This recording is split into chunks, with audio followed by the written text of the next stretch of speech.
So guys, how to use incognito mode or private mode in Google Chrome? Maybe you also trying to use private mode due to different types of the reason. In this video, I'm going to teach you how to use incognito mode in Google Chrome. So first of all, you have to open your Google Chrome. Then after that, just you have to press Ctrl Shift plus N.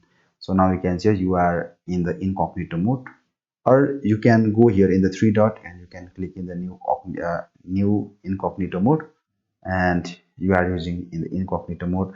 But in this time you have to remember, it will not collect your browsing history and the cookies and the site data, and it will not collect the information entered in the forms, and but it might be visible website you visit, your employer or school, your internet service provider, your ISP also can track what type of website you are using in incognito mode.